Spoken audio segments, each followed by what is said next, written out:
Before you settle in with your cuppa, take a moment to give this video a thumbs up and hit subscribe, but only if you're enjoying what I'm sharing here. Every morning in our creaky old cottage in the sleepy Yorkshire village of Haworth starts the same way. I'm Eleanor, 68, and I stir at 6:30 to the familiar thud of my husband, George's, heavy footsteps on the worn oak floorboards. He's always up first, fussing over everything from the curtains to the gas bill, a ritual as unyielding as the Moors. After 46 years of marriage, I lie still, eyes shut, but I know his every move.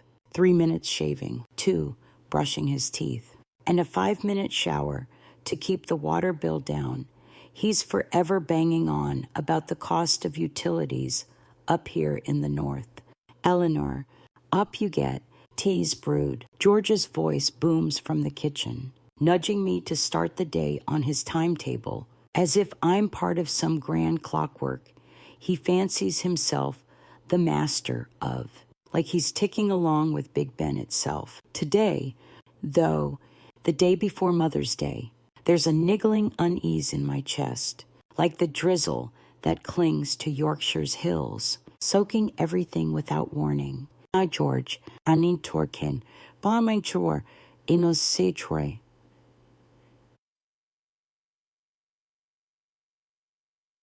Bank clerk of 8 years, controls everything. Our daily budget, my decisions, even the Tetley tea bags we use, because they're better value.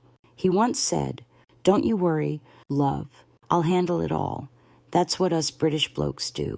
But lately, odd statements from Nat West have been turning up, and I'm starting to wonder, is he hiding something? I was once a dreamy young lass in Manchester, yearning to teach literature, reciting Shakespeare to eager students, but George convinced me to ditch university to be a housewife. "You're the woman I need." "Eleanor," he said, all charm, over a pot of tea at a proper old-fashioned tea room on our first date. Now, those his words feel like the stone walls hemming in the dales, beautiful but confining. My joints ache from arthritis, the toll of years scrubbing and cooking, but I don't complain. Any hint of weakness sets George off. "You're not that old to be moaning, Eleanor. Look at me, fit as a fiddle, thanks to discipline." He'll say, "In the kitchen, I fry eggs and bacon, Tuesday's breakfast, set in stone with a slice of toast and a milky tea, no sugar." Through the misty window, I glance at our neighbor, Mrs. Agnes, a widow who hops on trains to the Highlands or joins the book club in town. She once told me about seeing primroses bloom in the Lake District, and I smiled, envious, picturing a life free from George's schedules. "Post here yet?" he asks, nose buried in the Guardian, muttering about the economy, like he's still behind the bank counter. "Soon," I reply, "tu kimpedas atisai, borstigeri, dain chogeri, sionchikinio, ein insad." The paper's already on the doorstep, damp from last night's rain. I want a moment's peace before he starts on about the chaotic world out there. "Eleanor, lucky you've got me to shield you." Then the phone rings, a call from our son, James. Down in London, I glance at George, engrossed in his paper, and grab the receiver, my voice hushed like I'm sneaking a biscuit from the tin. "Mom, I've got something special for Mother's Day," James says, his tone serious. "Don't tell Dad, though. It'll change everything. You deserve the truth." My heart races, like the day he left for uni in London, leaving me with George and his endless rows about how our lad should have followed me into banking. James, "I Fristos, Bargor Senyo, Third Gifie, Ayuan Choi 35 Ao, Fakian A for free, way.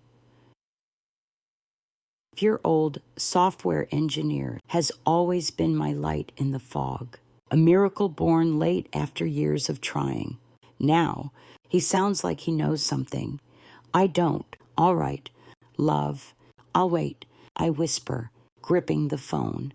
The call ends, leaving me with a mix of curiosity and dread, like a chill wind off the Pennines. Why is James being so secretive? And George could those odd NatWest statements, like that hefty transfer to Jersey he never mentioned, be a clue. I carry on plating breakfast, my mind churning. George strides in, smelling of imperial leather soap, and sits at the table. What's the plan today? Love, he asks, eyes still on his paper. Pay the bills, do the shopping, I say, facing a plate of cooling eggs. He nods, reminding me to send a birthday card to an old colleague, a pointless habit after years of no contact. I nod back, but James's call echoes in my head. Maybe this is when things shift. There's something I've never shared. When James was a lad, he saw George hide a small box in the garage, stuffed with old letters from a woman named Susan. I'd buried that memory. But now it's back, sharp as a warning. Yorkshire, with its twisting lanes and sudden showers, feels like it's whispering of a storm brewing in my life. After breakfast, George retreats to his study, fussing over his stamp collection, his one indulgence. As I clear the table, a stray envelope slips from his paper. I tuck it into my apron, heart pounding. It's from NatWest, addressed to George, but tied to an unfamiliar account in Jersey. In the quiet corner of the kitchen, I open it, hands trembling. Inside, I say, anxious say,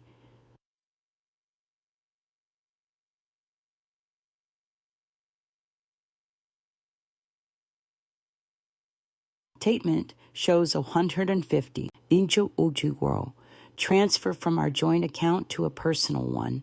The date matches when my mom passed 5 years ago, leaving us her little cottage in the lakes, which George sold, promising to invest it safely for our future. Now, staring at the vanished sum, doubt floods me like the River Ouse after a downpour. George steps back in, asking, "What are you up to?" "Love." I force a smile. "Nothing." Pints are gay and dear.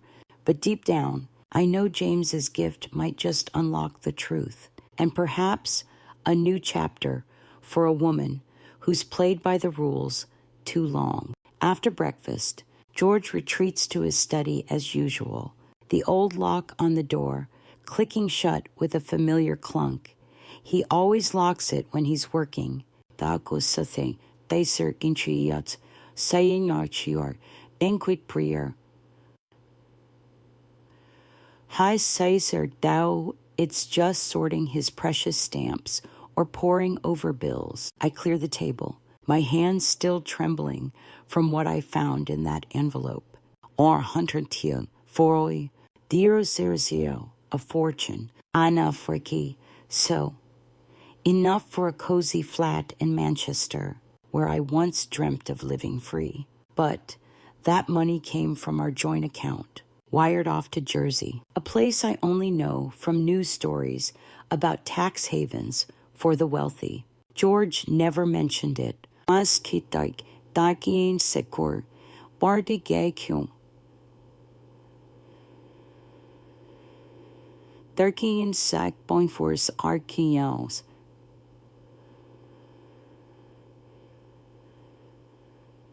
Date matches when we sold my mom's cottage in the Lake District, that little house with its granite walls and garden bursting with golden daffodils every spring was her gift to me.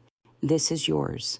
Love, your safety net, she'd said before her heart gave out. Her voice frail but full of warmth.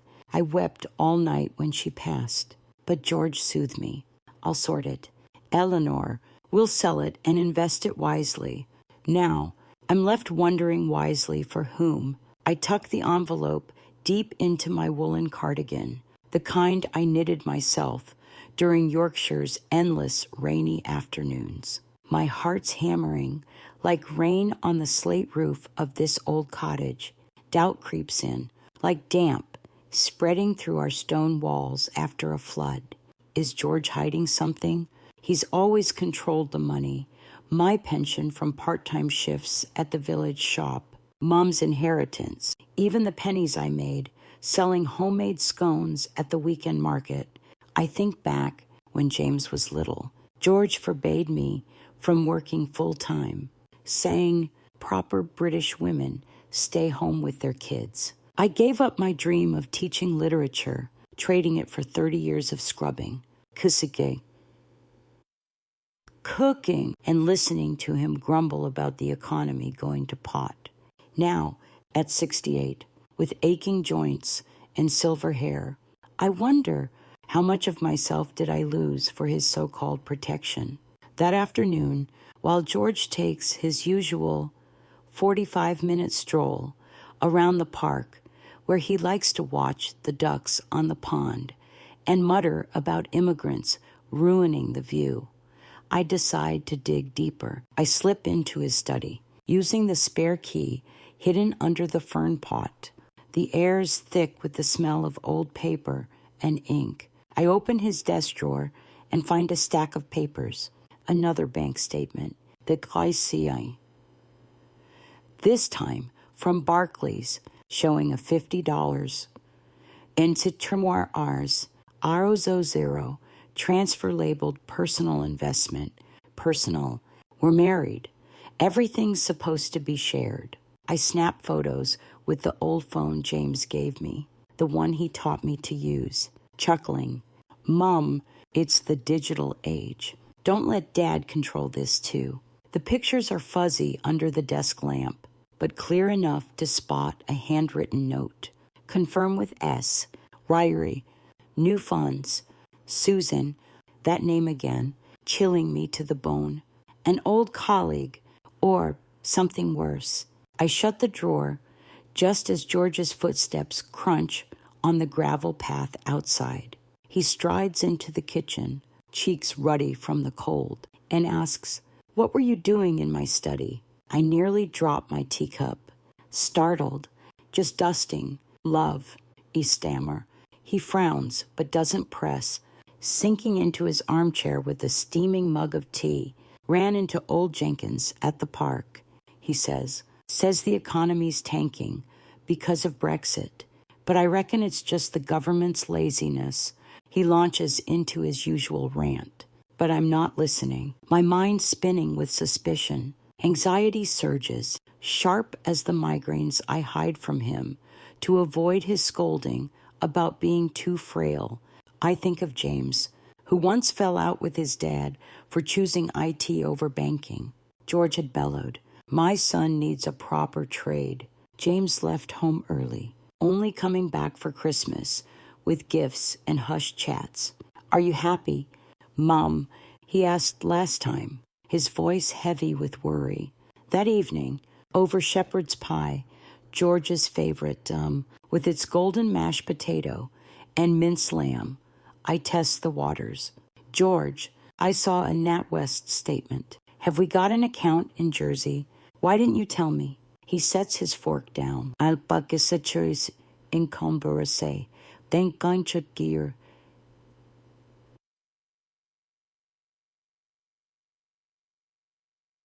Ash of anger in his eyes before he forces a smile.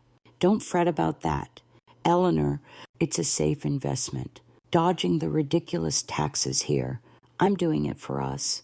His words are smooth, but his knuckles are white, gripping the table. "But it's from Mom's house." I press, my voice shaky.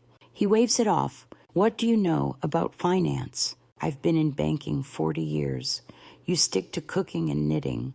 Don't complicate things, or I'll lose my temper." His words sting like a slap, and I fall silent, tears pricking my eyes. He's always done this, belittling me to keep control. A memory surfaces, one I've never shared. When I tried working part-time at the village library, George burned the books I'd borrowed.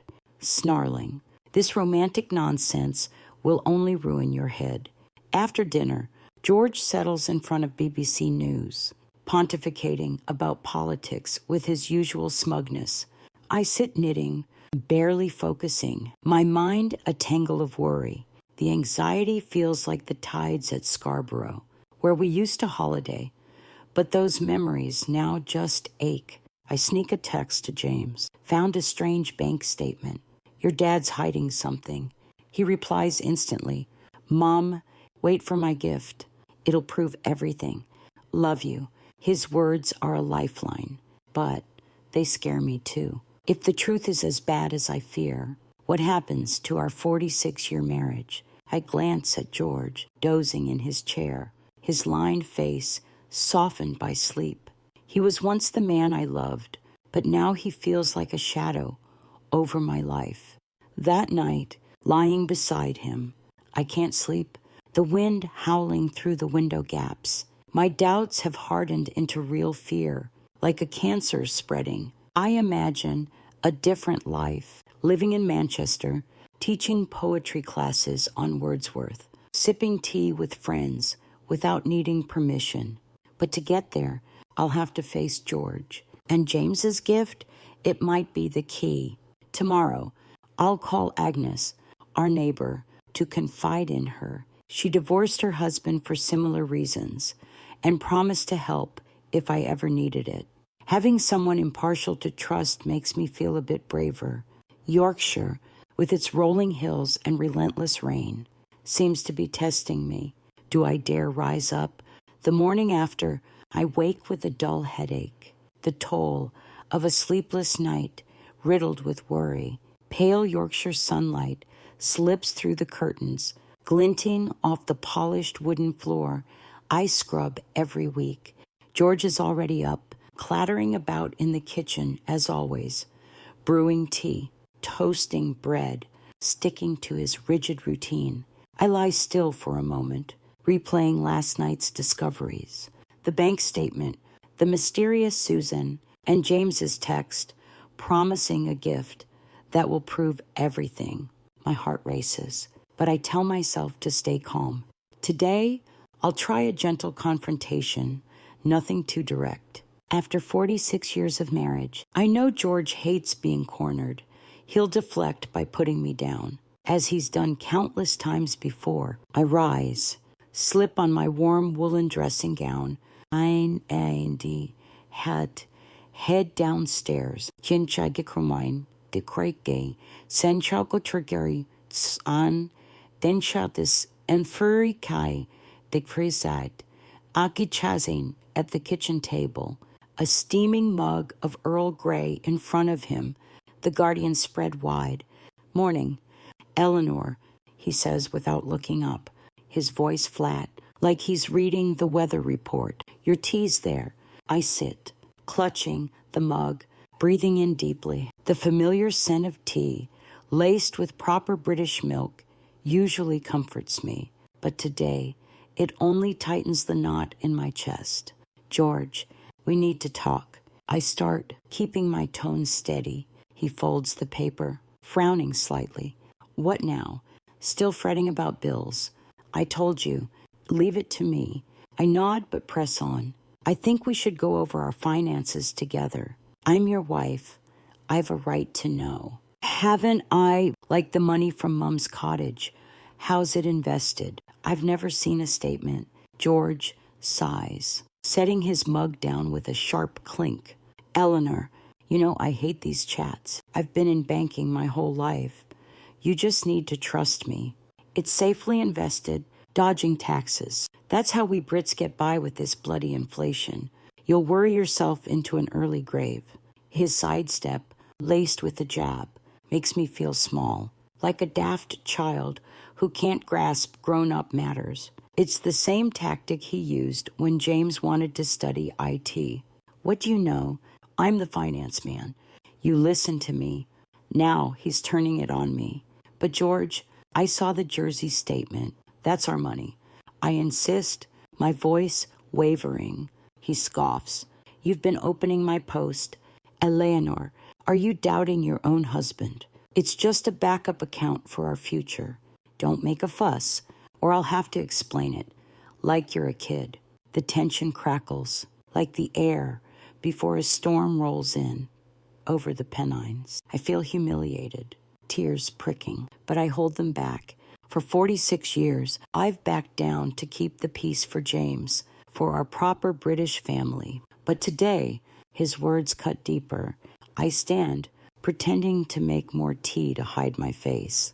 Oh, through the window, I spot Agnes tending her garden, wearing that wide-brimmed hat of a free-spirited Englishwoman. I recall her words, "Come over if you need to talk." Love, maybe it's time George goes back to his paper, acting like our chat's done. I'm off to golf with Jenkins today. You stay home and sort the house, he says, his tone as commanding as ever.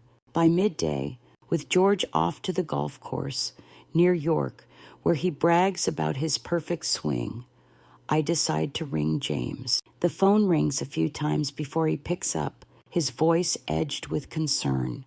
"Mom, you all right? I'm at the office, but go on," I whisper. "The courier guys."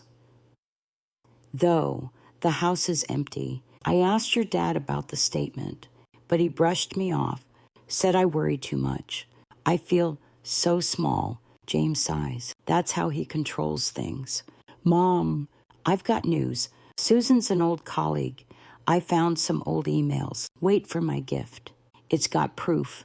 Stay strong." His words are a balm, but they stoke my nerves too. He adds that he's used his IT skills to dig into public databases about offshore accounts, a trick he picked up in London, where folk dodge fiat. Mom, loads of people hide money like that in the UK. But Dad's wrong for not telling you.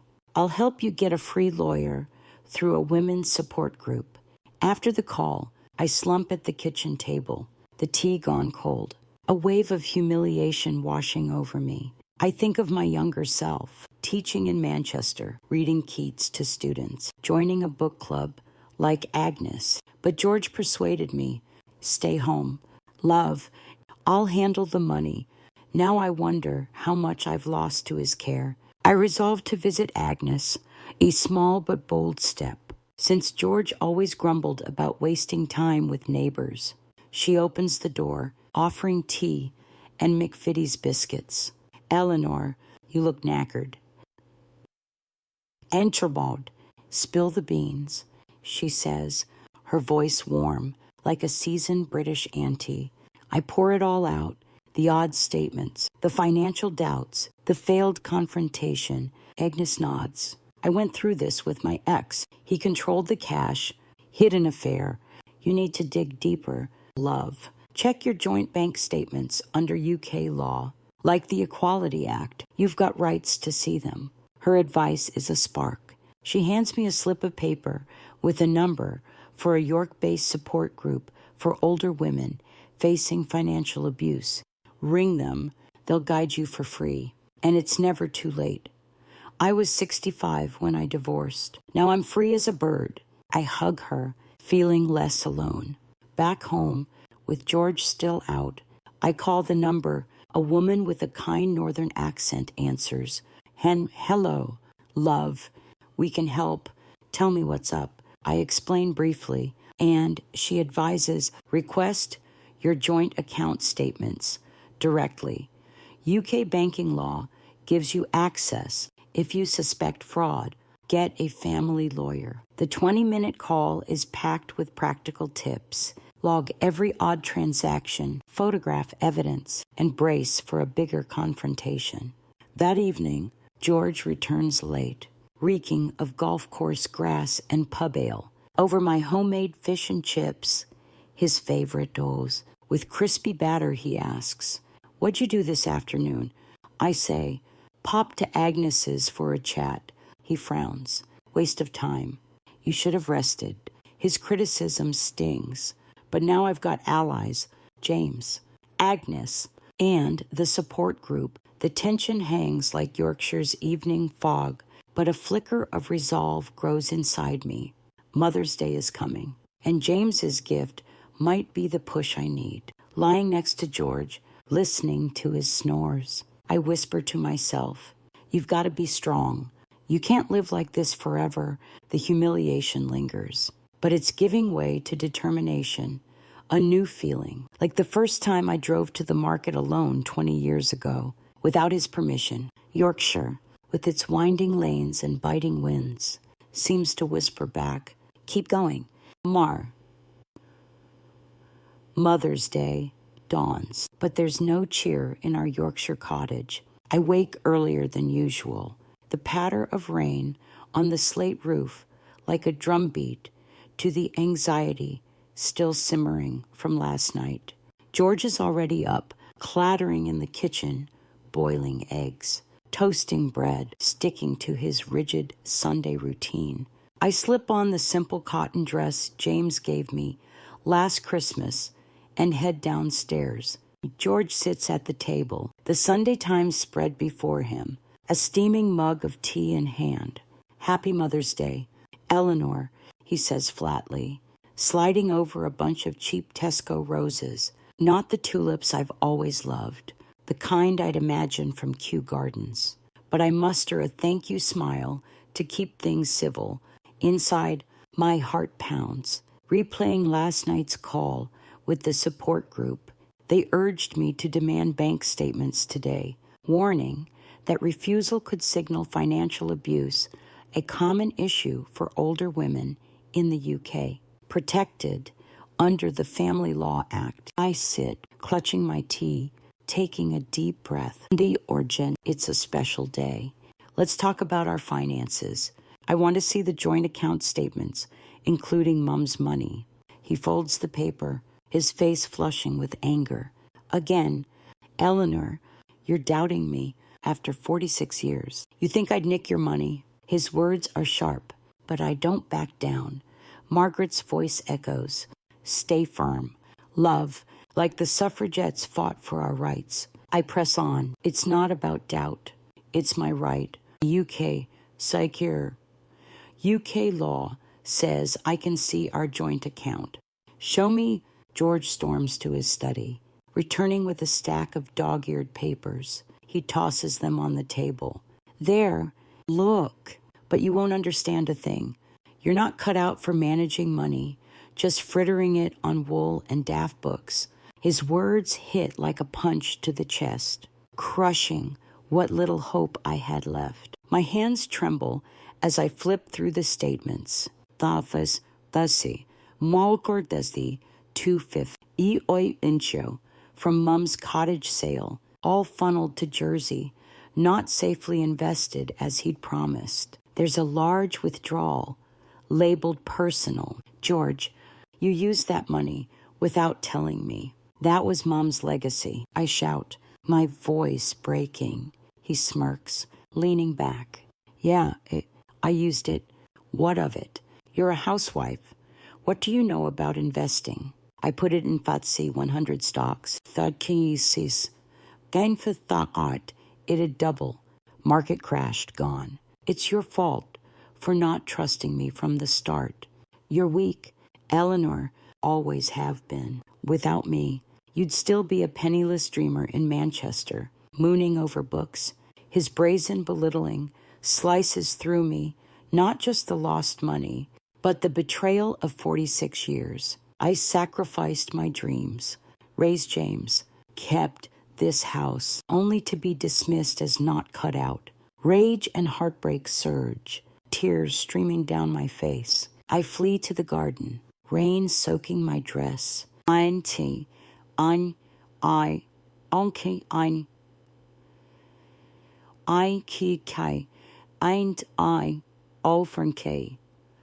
I collapse by the rose bed. I planted my one joy, its crimson petals vivid as blood. The Yorkshire rain chills my skin, but the pain in my heart cuts deeper.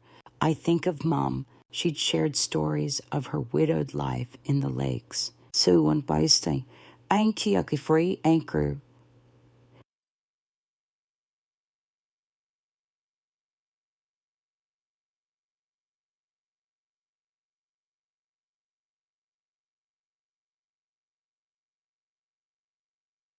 to leave me that cottage. Don't rely on a man. Love, she'd said. Now George has stolen that safety net without a word. I sob, furious at being demeaned, heartbroken by a marriage revealed as a cage. A buried memory resurfaces. 10 years ago, I found a pearl necklace hidden in the garage. George claimed it was for you, but now I wonder, was it for Susan? How could I have been so blind? Agnes spots me through the fence and hurries over with a big umbrella. Eleanor, love, come inside. You're drenched. She pulls me into her warm kitchen, brewing tea and offering shortbread biscuits. Tell me everything. I spill it all. George's cruel words, the vanished money, my suspicions of an affair. Agnes hugs me. I've been there, love. My ex said I wasn't clever enough for money matters. But in the UK, you've got rights. Financial abuse is covered under the Domestic Abuse Act, 2021. You need to act. She hands me a slip with a family lawyer's number in York. Call them. They help women like us. Her words are a flicker of warmth in the storm.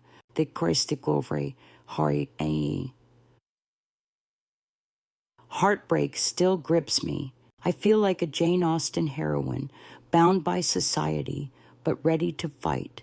Back home. Secrecy die. Agachichi. De true guhor arse.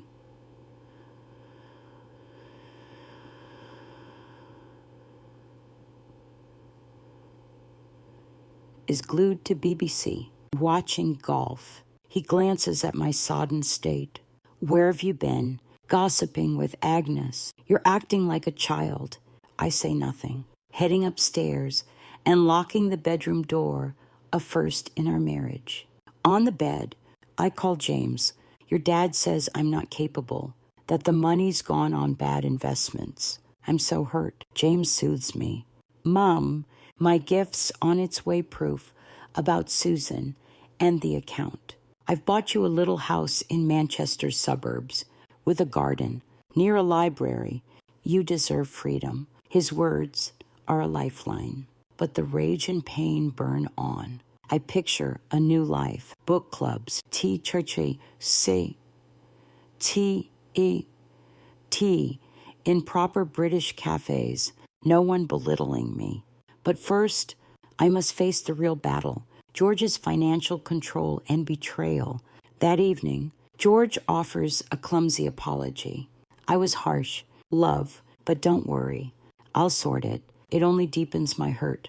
He's not sorry, just clinging to control. I eat alone in the bedroom, a simple salad, reflecting the fury at being dismissed, the heartbreak of lost trust.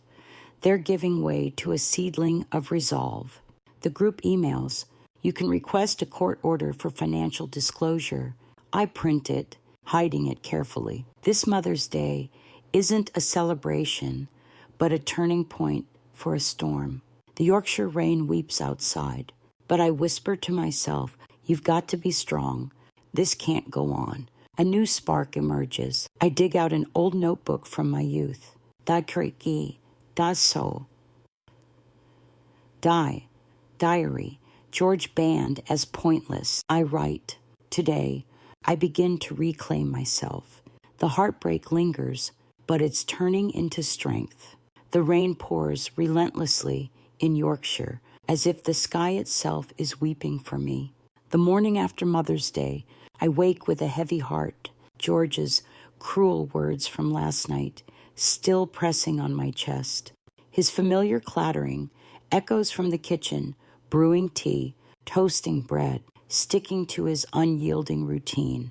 But today, I don't rush down. I sit by the bedroom window, watching the drizzle fall on the rose bushes in the garden, replaying yesterday's revelations, the mysterious Jersey account, George's claim I'm not capable of handling money, and the brutal truth that Mum's legacy, $200 $50 from her Lake District cottage, vanished into failed investments he never discussed with me. Rage and heartbreak cling to me, like the thick northern fog. But James's words from last night, Mom, my gifts coming with proof, are a faint light in the storm. I pull on a long woolen jumper, muster my courage, and head to the kitchen.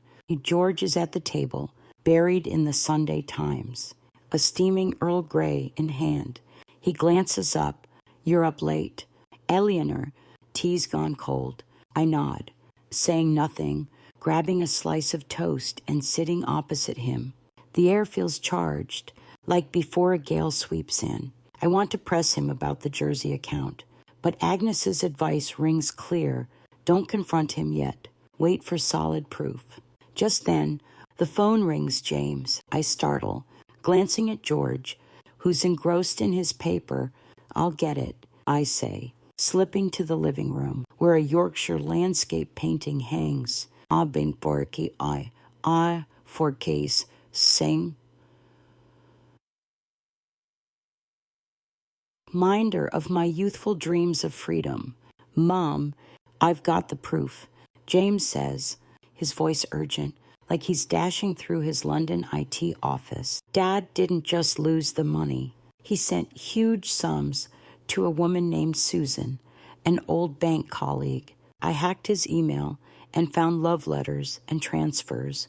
100 Benninser, Nursider Ray Encho, plus another $50, 000 from your joint account. She's his mistress. Mom, I freeze, gripping the phone, the floor seeming to crumble beneath me. Shock and heartbreak collide, like a knife to my heart. Are you sure, James? I whisper, glancing at George, still reading, dead certain. I'm sending a parcel with documents, bank statements, printed emails, and a CD of his calls with Susan. Be strong. Mom, I've contacted a lawyer through a London women's charity. They'll help for free. His words are both a comfort and a blow. James, I don't know what to do. I choke out, tears rising. I've lived for him 46 years. What now? Suddenly, Lily James's 15-year-old daughter pipes up on speaker. Gran, you've got to leave him, she shouts, her voice fierce, like the Gen Z activists I see on the news, always marching for fairness. You deserve better. Dad showed me. Granddad didn't just take the money. He betrayed you. You're the best gran ever. Don't let him hurt you anymore. Her words, bold and bright like her dyed green hair, make me smile through tears. My granddaughter, with her passion for school protests and gender equality, is an unexpected spark. Daikinensho, Lily, I say, Ichunske, hope flickering. James cuts in. Mom, the parcel arrives this afternoon. Don't let Dad open it. Love you. The call ends, leaving me in a whirlwind. Shock at Susan's existence. Hope from my son and granddaughter's support. I return to the kitchen. George looks up. Who was that? I lie. Agnes. About the book club. He nods, but his eyes narrow with suspicion. At noon, when George heads to the local pub, his Sunday ritual for a pint of Guinness to unwind, I slip next door to Agnes's. She opens the door, the scent of freshly baked scones, welcoming me. Eleanor, you look pale as a ghost. What's happened? I spill everything. The Jersey account, George's belittling, and James's bombshell about Susan. Agnes grips my hand. I've been there. Love. My ex hid money, had an affair, but in the UK, we've got rights. Financial abuse is a crime under the Domestic Abuse Act. You need to act like I did at 60. She hands me another business card. This lawyer in York specializes in marital assets. Call them. I hug her, hope growing stronger. The Christine Critain.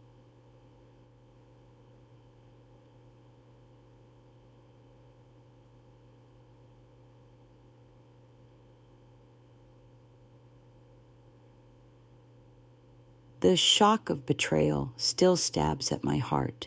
That afternoon, I ring the lawyer from the card. A woman with a warm northern accent answers. Mrs. Holloway, we can help If you've got evidence of fraud, you can request a court order to freeze the joint account and investigate. Keep those documents safe. The 15-minute call is packed with practical advice. Photograph every transaction. Contact the bank to confirm access rights. I jot it all down, feeling like I'm gearing up for a battle, not with swords, but with papers and truth. James texts, "Mom, parcel's due around 4. Watch out for Dad." I check the clock. 2 hours to go. George returns, reeking of beer. "What have you been up to all day?" he asks, suspicion in his tone. "Tidying and resting," I reply, hiding my notebook, sitting by the window, watching the rain ease. I reflect, the shock of George's betrayal, not just the money, but a mistress makes me want to scream. But Lily's fire, Agnes's wisdom, and James's support are like a Yorkshire breeze clearing the fog. A memory surfaces. As a young woman, I wrote poetry in secret, hiding it in a wooden box under the bed, dreaming of reading it at a literary club. George found it and mocked me. Poetry, waste of time. Now, I want that box back, like I'm reclaiming myself. Hope is sprouting, despite the lingering shock. James's parcel is coming, and I know it's a turning point. Yorkshire, with its stone lanes and biting winds, and whispers, "Keep going. Eleanor, this is your chance." The Yorkshire rain has stopped, leaving a damp, chilly air that mirrors my mood after yesterday's revelations. James's words about Susan George's mistress and the vanished 200 chow. Our Kenya Cairns, 000 haunt me, like the wind whistling through the cobbled lanes of our little town. I wake at 5 a.m. before George, lying still in bed, listening to his steady snores. Last night, I barely slept, my mind reeling with the brutal truth. George didn't just squander my mother's legacy. He's been funding another woman with our shared money. Shock and heartbreak have given way to a new mix of fear and resolve. James said, the parcel with proof arrives this afternoon, and Agnes's words echo, "You've got to act." Eleanor, in the UK, women have rights. I know I need to prepare, but facing George, my controlling husband of 46 years, makes my heart pound like the church bells every Sunday. I slip on my woolen dressing gown and creep downstairs to make tea. Not George's usual Earl Grey, but Yorkshire gold I secretly bought for its rich, comforting taste. Today, I want something for myself, even if it's just a cuppa. George rises at 6, as precise as Big Ben, striding into the kitchen in his checkered Sunday shirt. Up early. "Are you?" he says, eyes narrowing. "Couldn't sleep." I nod, avoiding his gaze, just worried about bills. He scoffs, settling with the Sunday Times. "Told you, don't fuss. I've got it handled." I stay silent. But inside, my resolve grows. Today, I'll hunt for more clues before the parcel arrives.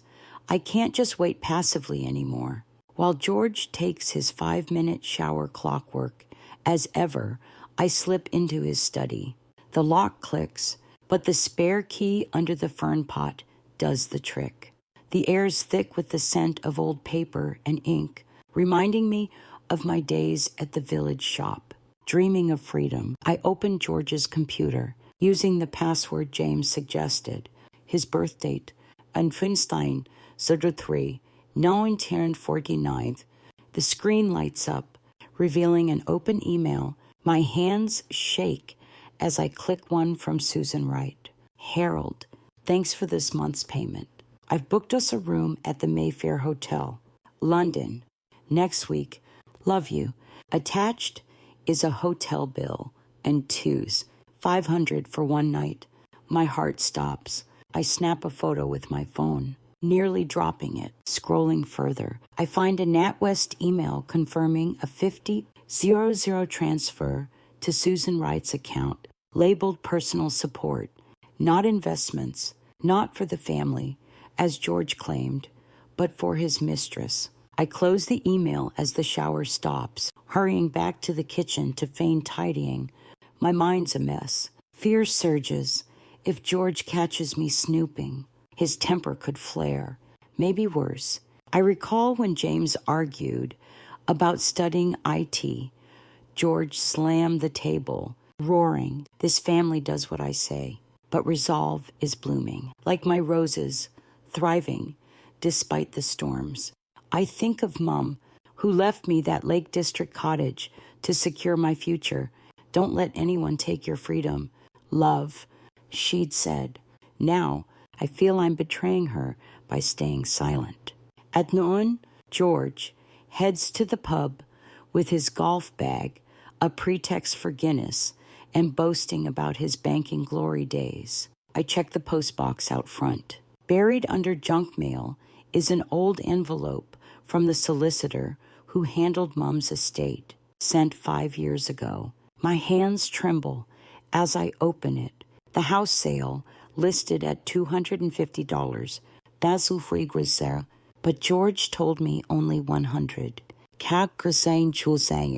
Claiming the rest was lost to taxes. A scribbled note falls out. "Call Susan. Confirm. 150. Thou and Susan transfer." It's the final blow. George didn't just take the money. He lied outright. I photograph it, tuck the envelope into my jumper, and text James. "Found solicitor's letter. You're right. Dad lied." He replies instantly. "Keep it safe. Mom, parcel's due at 4. Lawyers ready. Late afternoon." I sit in the garden under the old oak where I used to read to James as a boy. The air's still damp, mirroring my lingering fear. I call Agnes, spilling the details of the emails and solicitor's letter. She sighs over the phone. "Eleanor, I know that betrayal. My ex hid money, had an affair, but you've got the law on your side. And James, don't be scared." She suggests, "Write it all down, like a diary. It'll help in court." I pull out my old notebook from my youth and write, "As kitchenyo sin kragyo grasin anyer, on krasier tu, doiford seer dorich day, anchorage tier, guackard kier tu, sergiu go."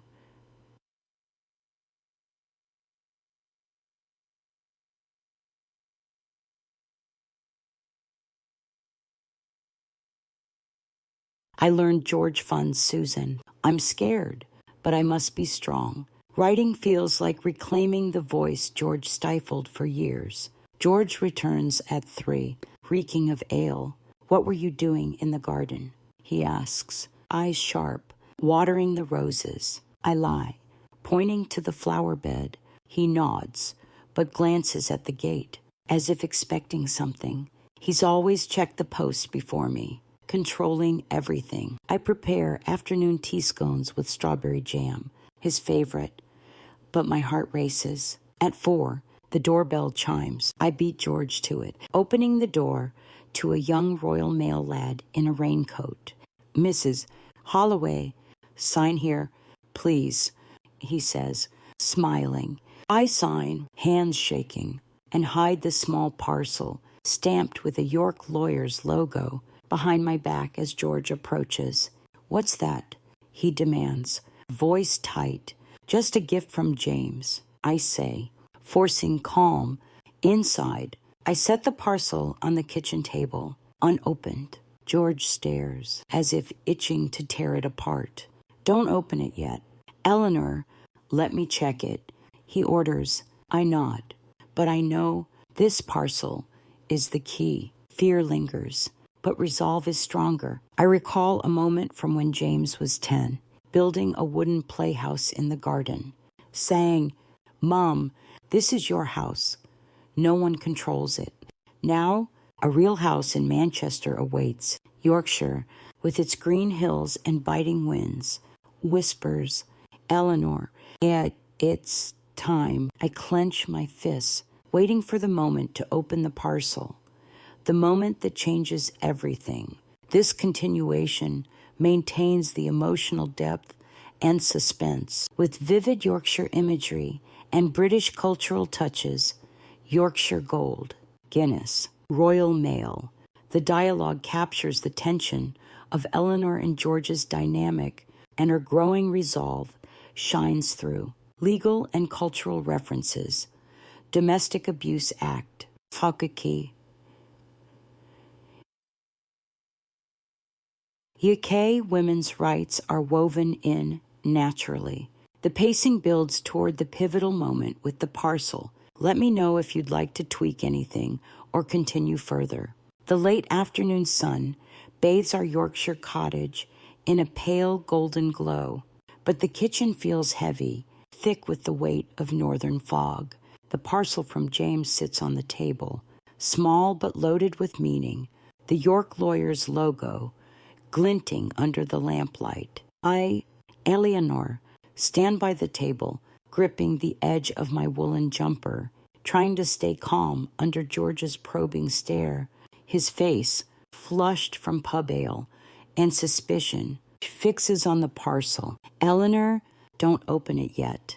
I want to know what James sent, he says, his tone as firm as when he forbade me from working full-time 30 years ago, insisting proper British women stay home. But today, after uncovering the Jersey account, Susan's emails, einberseking, anfert or sangorisegi, do kurbutrinaike, seging, segrin, segigai, azekriye, the missing 200 Tuari. Narki nardsinyam. I'm not the submissive Eleanor anymore. Fear lingers, but resolve burns brighter, like the hearth fire on a freezing Yorkshire night. I force a smile, just a Mother's Day gift. George, I'll check it first. He frowns, but his phone rings from the study, pulling him away. I exhale, seizing my chance. I slip upstairs with the parcel, locking the bedroom door, a rare act of defiance in our 46-year marriage. Sitting on the bed beside a framed photo of James at his uni graduation, I open the box. Inside is a stack of documents. IT, CD, ansink bedain, inside the cheer, einskegerkaiger, begfonkin dau, einstagi, einsaigi enko einkurir Heigebeer, a handwritten letter from James. My heart pounds as I read. Dear Mom, bainaf gingasai cheerful. I hope you're strong enough for this. Susan Wright is Dad's old NatWest colleague. Now in London, they've been having an affair for 10 years, and he's sent her $450. IU00, your pension, and Grand's inheritance. I've got proof. Bank statements, emails, and a recorded call. I've contacted a York lawyer who says Dad's broken the Domestic Abuse Act with financial abuse. Mom, this is your chance for freedom. Love you? Shock hits me, and the letter slips from my shaking hands. Fury surges, like the River Ouse bursting its banks after a storm. George didn't just steal the money, he betrayed me with Susan. Argum Gerkins, and to unsachai.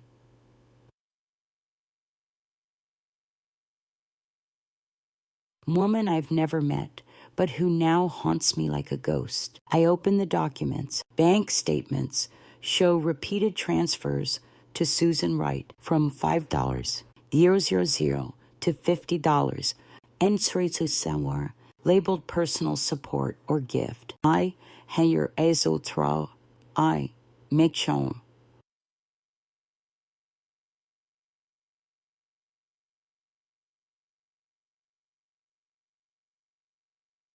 Fayfair Hotel receipt 3 Euro Iusiu for a week comes with a security camera photo of George arm in arm with a blonde woman, both beaming.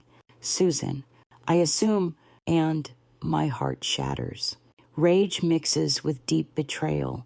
as if our 46-year marriage was a play where I was merely a side character. A memory surfaces. At a bank Christmas party 15 years ago, a blonde woman gave me a strange, pitying look. Was that Susan? I didn't ask then. As George snapped, "Don't bother my colleagues." Now, I curse my naivety. I slide the CD into my old laptop, James's gift, to teach me email. George's smug voice crackles through. Eleanor hasn't a clue. I'd see safroso so, ginko maike.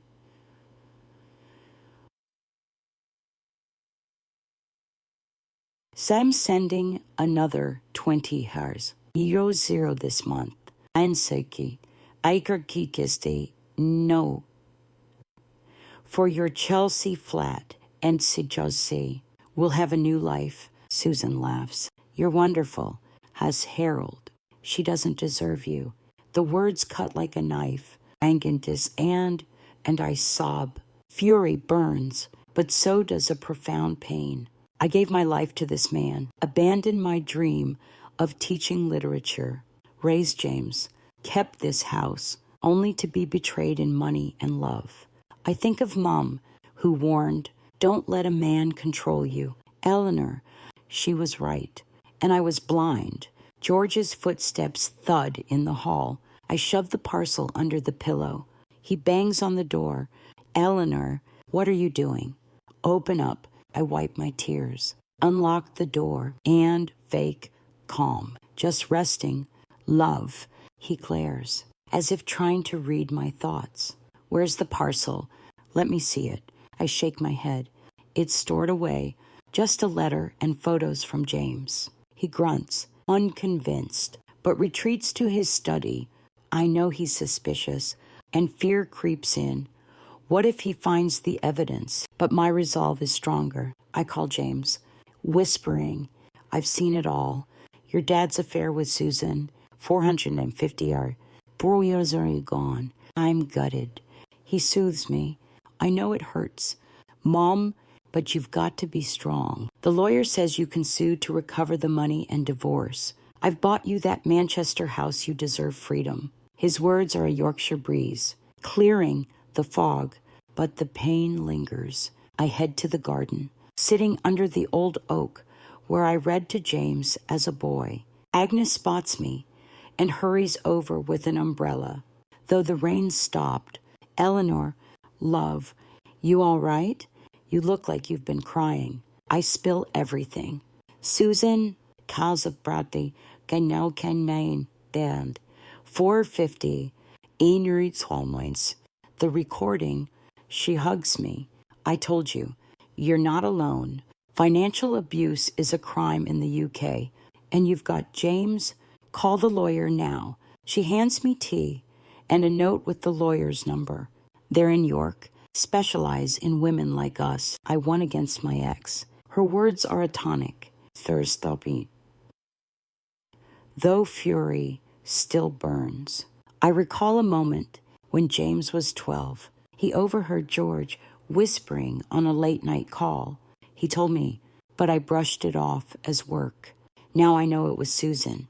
The truth piles up like the granite walls Mom loved in the lakes. Back inside, George is glued to BBC Sports, ranting about golf as if nothing's wrong. "Where have you been?" he asks. Suspicious. "The garden," I reply, hiding my notebook where I've logged everything: evidence, emotions, plans. Fear persists, but resolve is winning. I text the lawyer. I have proof of financial abuse. Can we meet soon? They reply, "Miss R.C.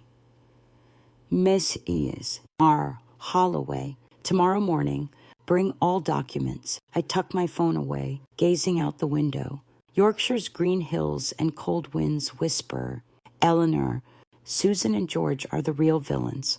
It's time to fight." I clench my fists, knowing tomorrow, with the evidence in hand, I'll step into battle, not just for the money, but for the freedom and dignity stolen from me for too long. The faint afternoon light filters through the Yorkshire kitchen window, casting a soft glow on the spot where James's parcel once sat. Now, safely hidden under the bedroom floorboards. After reading his letter, poring over the bank statements, and listening to the CD last night, Eleanor, I am still reeling. The truth about George, my husband of 46 years, cuts like a blade. He didn't just siphon off 400 yen. Ajedraig, 50 Sigay separate forward I.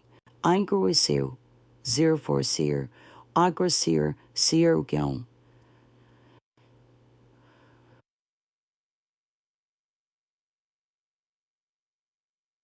From my mother's inheritance and my pension, he's been funding Susan Wright, his secret mistress, for a decade. Fury and betrayal burn like a hearth fire on a bitter northern night, but my resolve is growing, fueled by James, my granddaughter Lily, and Agnes' unexpected allies who remind me I'm not alone.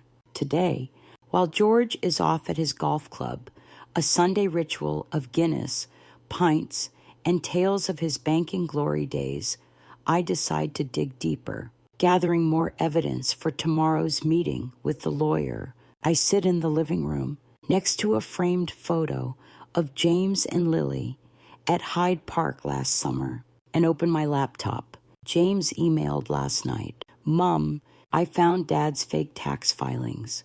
Attached. Be careful." My heart races as I open the file. It's an HMRC tax return from 5 years ago when we sold Mom's Lake District cottage. George reported only 100,000 in income, but the bank statement shows 250 or a zero transferred to a Jersey account in his name. Another document, a transfer deed, bears my forged signature. Shock hits me, and I drop my mug of Yorkshire gold tea, splashing onto the wool rug I knitted last year. George didn't just steal, he broke the law, forging papers to cover his tracks. The truth piles up like the granite walls of Mom's beloved lakes, now crumbling in my heart. I grab the CD from the parcel, slip it into the laptop, and plug in earphones in case George returns early. A second recording plays George's smug voice speaking to a man, likely a financial advisor. "Susan needs another $30. I know zero for London stocks. Eleanor's clueless, and she'll stay that way. I control everything." The man chuckles. "Clever move. Emery Harold, your wife's proper naive." The words stab, and I sob. Fury surges, but so does resolve. I screenshot the forged deed, save the recording to my phone, and print the bank statements. Each act feels like a step forward, rebuilding myself from the ashes of 46 years of submission. A memory surfaces. When James was young, I saw George hide a metal box in the garage, claiming it held work files. Once, I peeked and found a photo of him with a blonde woman at a London pub. I thought she was a colleague, but now I'm certain it was Susan. I rushed to the garage, rifling through dusty tools, the air thick with oil and damp wood. Under a tarpaulin, I find the box, locked tight. With a small hammer, I break the lock, Heisenkrieg heart pounding. Inside are love letters from Susan, dated 10 years back. "Harold, thank you for the Chelsea flat. I'll love you forever." There's a deed for the flat, $300, under 8 years signed, matching funds from our joint account. It's the final blow. George didn't just lose money on investments. He used mine to build a life for another woman. I hide the box behind the rose bushes in the garden. George never bothers with them, dismissing gardening as women's work. Back inside, I call James. I found love letters and a flat deed. "Your dad bought Susan a home. I can't take it anymore." He sighs. "I know it hurts, Mom, but you've got the lawyer, me, and Lily. I'm sending more documents, 10 years of transactions. Keep them safe for tomorrow." I nod, though he can't see. My resolve as fierce as the river Ouse in flood. Lily chimes in. "Granin, you're my superhero. Don't let him win. Her Gen Z fire, so bold and British, makes me smile through tears. I text Agnes. Can you come over? I need to talk. Agnes arrives with shortbread and a teapot. In her cozy kitchen, I spill everything. The letters, the flat, the recording. She grips my hand. Eleanor, I found letters like that from my ex. It's agony, but you've got to be strong. In the UK, thastikways, fikirkike, astipigor, signful, aye. For Fraud Act 2000 Chastigor, just 2006. 6. Can nail George for forgery and theft. Call the lawyer and keep your evidence safe. She hands me a USB. Back it all up here. I learned that from my divorce. I copy the files, feeling like I'm arming for a legal battle. Agnes adds, after my divorce, I joined a York book club, learned to paint, traveled to Scotland. You'll find yourself again. Eleanor, her words are a Yorkshire breeze. Easing the pain, George returns at 6, reeking of ale. He eyes me as I set the table shepherd's pie, made to keep up appearances. What have you been up to? He asks. Suspicious. Tidying and gardening, I reply, dodging his gaze. He switches on BBC News, ranting about Brexit as usual, but I catch him glancing at the door, as if expecting James's parcel. He's on to something. I hide the USB and documents in my old wooden poetry box, where I once stashed verses George mocked as pointless. Fury burns, but resolve is stronger. I think of Mom. Freedom's the most precious thing. Love. Now, I get it. That night, I call the lawyer. The northern-voiced woman answers, Mrs. Holloway, your evidence is solid. Forgery and theft could be prosecuted under the Fraud Act and Domestic Abuse Act. Bring everything tomorrow. We'll draft a claim. I jot notes, feeling armed. A memory sparks. Age, a poem I wrote at 20, hidden in that box. I am the wind. No one can hold. It feels prophetic now. I text James. I'm ready. Meeting the lawyer tomorrow. He replies, you're the strongest person I know. Mom, love you. Yorkshire's hills and cold winds whisper. Eleanor, the truth is stacked high. It's time to act. I clench my fists, knowing tomorrow, with evidence in hand, will change everything, not just for the money, but for the dignity and life stolen from me too long. The Yorkshire sky is rare and clear this morning, but the air in our cottage remains heavy, like the usual northern fog. After uncovering Susan's love letters, the Chelsea flat deed, and the recordings from James's parcel, I, Eleanor, have no doubts left. George, my husband of 46 years, embezzled 495 from my mother's inheritance and my pension to fund Susan Wright, his mistress of a decade. Fury and betrayal burn like a hearth fire in my chest, but resolve has overtaken fear, fueled by James, my granddaughter Lily, and Agnes. Last night, I spoke with the lawyer who scheduled a meeting this morning in York to file a claim. Today, I must plan my counterattack not just to reclaim the money, but to seize back the dignity and life George controlled for too long.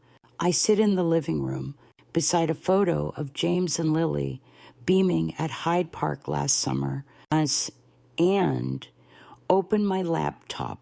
A new email from James arrives. Mom, I've contacted Sarah Thompson, a York lawyer specializing in marital financial abuse. She'll meet you at 10 a.m. I've sent more documents. 10 years of transactions proving Dad sent 400 Binken for Pures. $50 each gals inquired for. Gals 0 to Susan. I've also bought you a house in Manchester suburbs. Address attached. You deserve freedom. I'm flying from London tonight. Love you. I read it repeatedly. tears falling, not from pain, but gratitude. James, the son George tried to force into banking. Now a successful IT engineer is using every tool to save me. I print the documents, carefully tucking them into my handbag with the statements, letters, and Agnes's USB. George wakes late, likely from last night's pub pints. He shuffles into the kitchen in his checkered Sunday shirt. Off somewhere early, he asks. I hide my handbag. To Agnes's for tea. He grunts, eyes sharp. Don't stay long. The house needs tidying. I nod. But inside, my resolve flows like the river Ouse in Spate, dear. Outside, the crisp Yorkshire air feels invigorating, urging me on. At Agnes's, the scent of fresh scones greets me. Ready? Eleanor, she asks, handing me a mug of Yorkshire gold. I recount everything, recordings, letters, the lawyer meeting. She grips my hand. You're bloody strong. Love. The Fraud Act and Domestic Abuse Act will make George pay. I beat my ex in court, you will too. We sit at her kitchen table, plotting. Agnes suggests, confront George after the lawyer. Once you've got the claim filed, show the evidence statements, letters, recordings, so he can't deny it. Stay safe, he might lash out. I jot notes. Confront at home with James present. A request court freeze. On join account. Agnes adds, join York's women's support group after this. They teach financial independence. I found myself there. Her words clear the fog, illuminating my path. I call James, putting him on speaker, so Agnes hears. I'm off to the lawyer. You sure about the Manchester house? He laughs, dead certain. Mum, a cottage with a garden for your tulips, near a library, like you dreamed. It's paid for. You just move in. Lily chimes in. Gran, I'll help decorate. You're a superhero. I chuckle, my strategy and resolve strengthening. At the lawyer's office in York, I stay thinking. Unsria's stone building near York Minster. Sarah Thompson, a warm-voiced woman in her 40s, greets me. Mrs. Holloway, I've seen James's documents. Your evidence is rock-solid forgery. The theft, financial abuse. We can sue George under the Fraud Act 2006. Seek compensation and file for divorce if you choose. I nod, recounting Mum's legacy. Susan, the Chelsea flat. Sarah notes, we'll file to freeze the joint account today and investigate the Jersey funds. Plan your confrontation carefully. Have James there for safety. I hand over the USB and documents, feeling like I'm entrusting my fate. Sarah smiles. You're not alone. Many older UK women win these cases. You're incredibly brave. Back home, George is watching BBC Sports, ranting about golf. You were gone ages, he says, eyes probing. Agnes kept me chatting. I lie, hiding my handbag. In the bedroom, I check James's latest email. HER.VOICES, Bau von Baus, Deine Course, Phi, Aukechiki, Sire.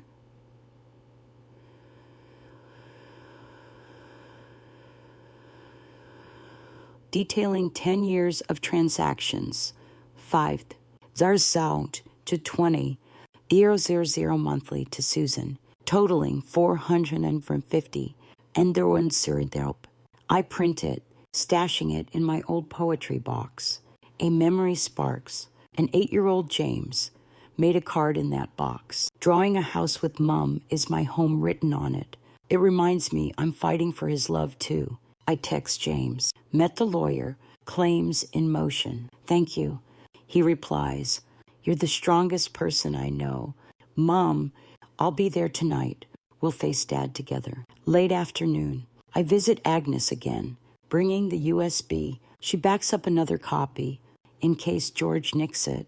My ex stole my evidence once. We refine the plan. I'll confront George tonight with James present for safety. Agnes advises, be clear, calm, show the evidence. If he gets angry, call me, I'll come. or ring the police. I nod, my strategy crystallizing. I think of Mum. British women are tough as granite. Love. Now, I understand. I write in my diary. Ampertirchu, entreste, denchesteo, akikitu.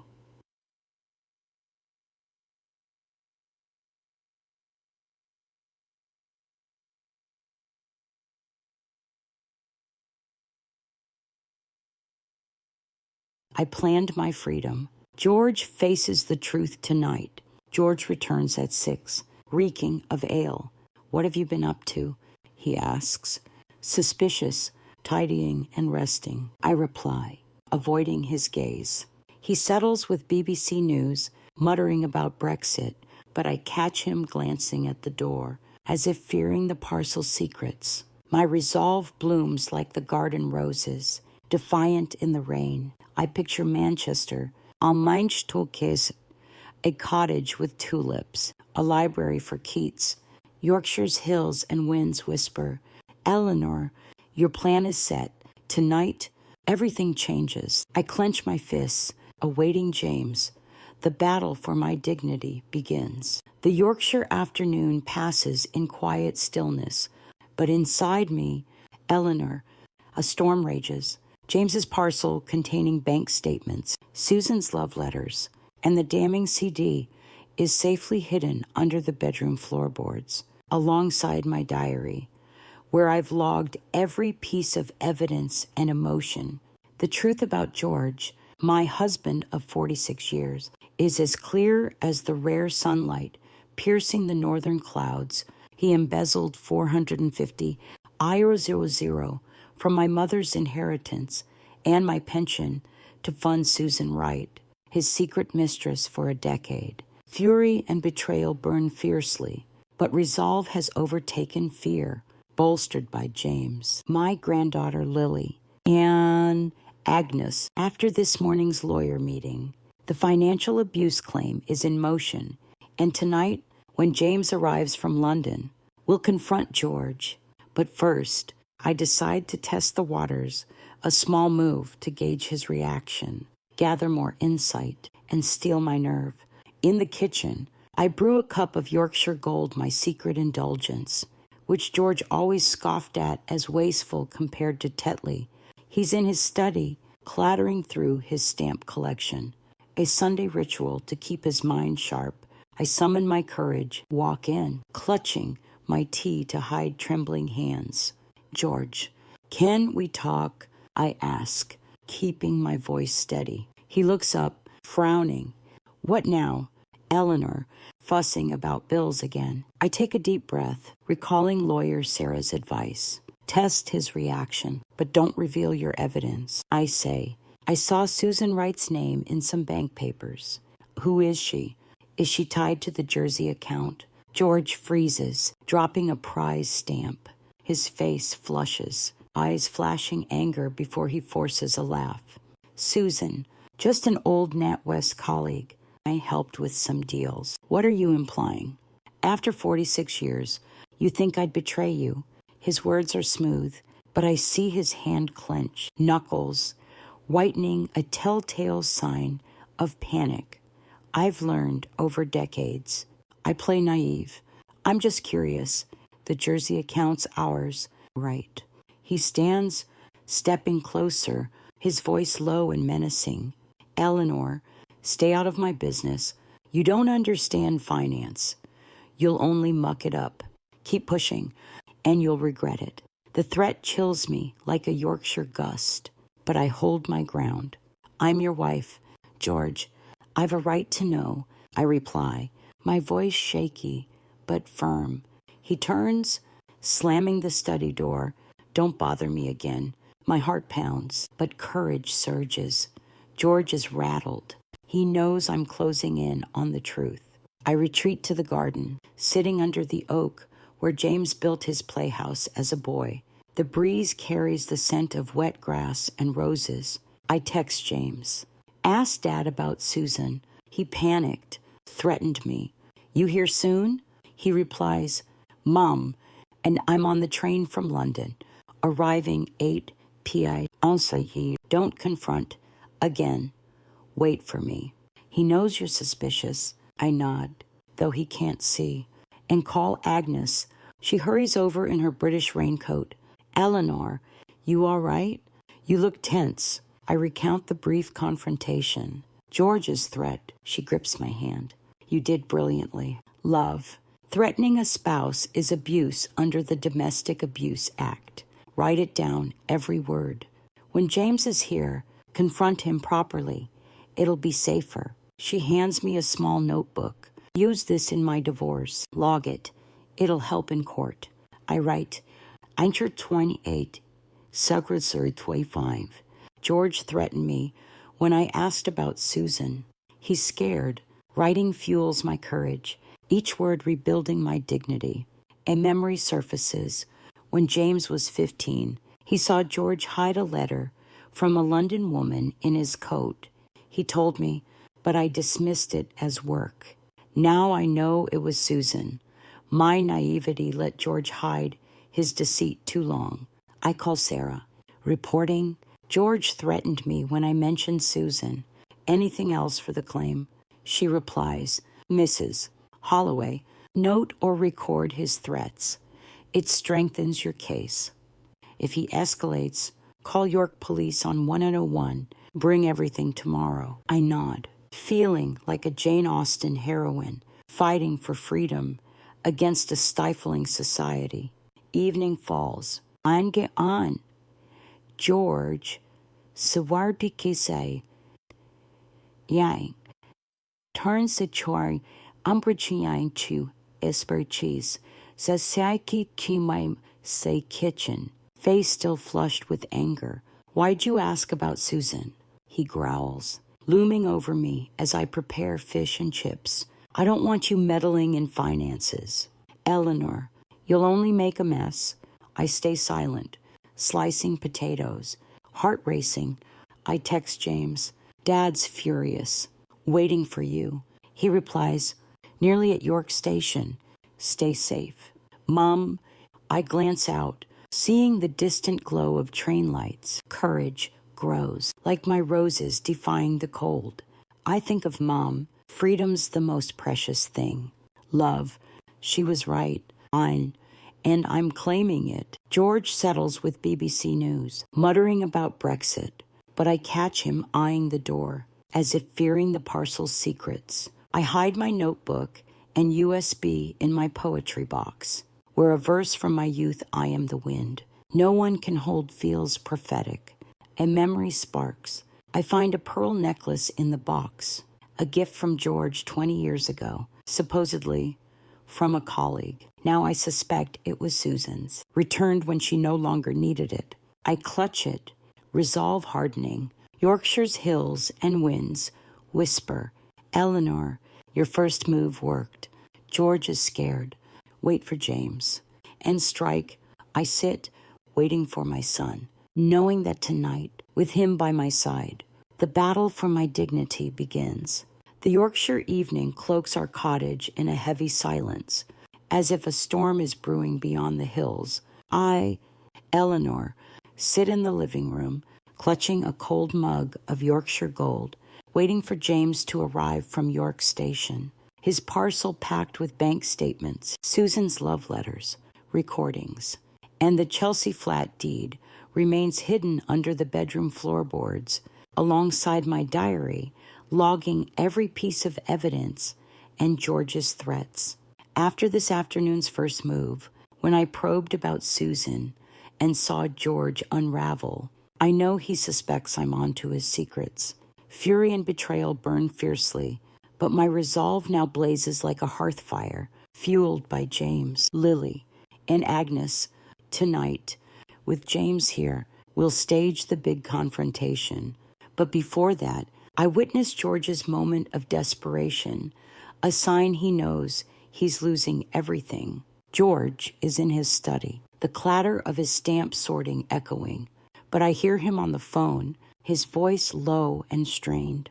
I creep to the door, ear pressed close. Jenkins, I need a loan, George says, his voice trembling, a rarity for a man so smug. Eleanor's asking about the Jersey account. I think James told her something. I'm finished. The other voice mumbles, but I catch George's growl. No, she can't know. Susan will leave me without the money. Shock hits me, my heart racing. George isn't just scared of losing control over me. He's terrified of losing Susan, the woman he's funded with my money. His desperation is palpable, like a cornered animal. I scribble in my diary. On 14/8, 2025, George begged a friend for money, scared. I know the truth. I return to the living room, pretending to knit a hobby George once mocked as pointless. He emerges, face flushed from pub ale and panic. What are you doing? He asks, eyes probing. Knitting a jumper for Lily. I reply, keeping my voice steady. He slumps into his armchair, cracking open a whiskey bottle rare for him, since proper British men control themselves. Tonight, he pours a full glass, downing it in one go, staring into space.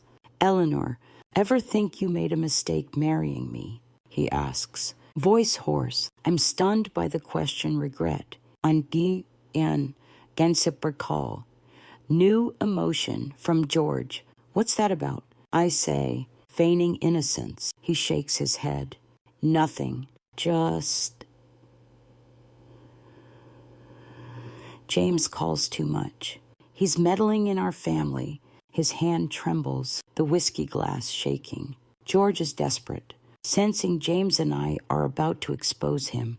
I text James. Dad's rattled, drinking whiskey, asking about our marriage. Where are you? He replies, just got off at York Station, 15 minutes away.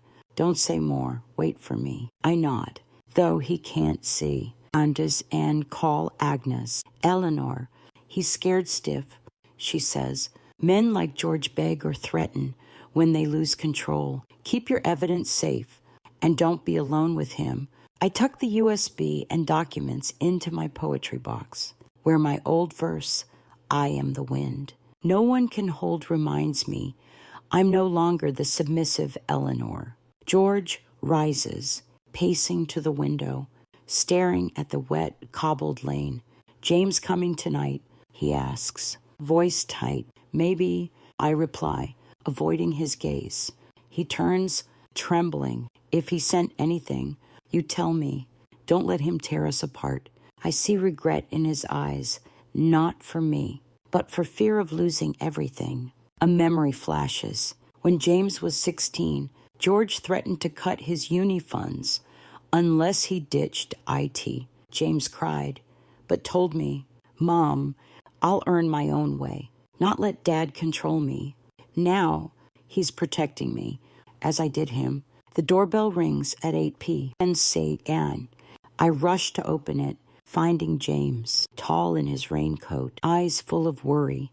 Mum, he hugs me tightly, like when he was small. George appears, face pale. What are you doing here? James stares him down. I'm here for Mum. You know why? George staggers back, clutching his whiskey glass. Stay out of family business. James, he shouts. James replies coldly. You've hurt Mum enough. She knows Susan. The money, everything. George freezes, the glass slipping from his hand, shattering on the floor. Desperation floods his face, and cussing. A man who knows he's lost. I grip James's hand, courage surging. I lead James to the kitchen, away from George, who stands frozen. I'm ready to confront him. I whisper. James nods. Wait till morning. Mom, when the lawyer's claim is filed, I'll stay here. I agree. Seeing George's regret isn't enough to salvage us. He's sorry for being caught, not for betraying me. I think of Mom. Freedom's the most precious thing. Love. She was right. And I'm claiming it. Agnes texts, you okay? Eleanor, call if you need me. I reply. James is here, confronting tomorrow. Yorkshire's hills and winds whisper. Eleanor, George is crumbling. You've done right.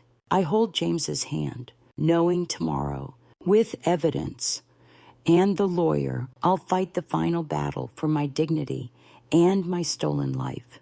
The faint morning light of Yorkshire filters through the curtains, casting a soft glow on the worn wooden floor of the cottage in Kikanse, Eleanor called home for 46 years. Today, the day after Mother's Day, the air feels as heavy as the usual northern fog. James's parcel packed with bank statements, Susan's love letters, recordings, and the Chelsea flat deed sits safely in my handbag, ready for this morning's lawyer meeting. Last night, when James arrived from York Station, George's dropped whiskey glass and pale, desperate face confirmed he knows I've uncovered his embezzlement of 400 yen. 30 Jure 0 and his affair with Susan Wright. Fury and betrayal still burn, but my resolve, fueled by James, Lily, and Agnes, is stronger than ever. Today is the climax. I'll confront George head on, present the evidence, and turn the tables to reclaim my freedom. I wake early, before George, brewing Yorkshire Gold to steady my nerves. James sleeps on the living room sofa, his face weary but determined. I watch him, recalling the 8-year-old who drew a playhouse with Mum. Is my home written on it? Now, he's my rescuer. George shuffles into the kitchen at 6 in his checkered shirt, eyes bloodshot likely from whiskey and sleeplessness. What are you and James up to? He asks, voice trembling, his usual smugness gone. I grip my tea, taking a deep breath. We need to talk, George, but we'll wait for James. He frowns, but doesn't push, sitting with the Sunday Times, pretending to read. I call Agnes, whispering, "Can you come over? I'm confronting George this morning." She replies instantly, "I'm there. Call 101 if he gets angry." James wakes, hugging me. "Mom, I'm here. Show the evidence you're so strong." We sit in the kitchen, waiting for Agnes.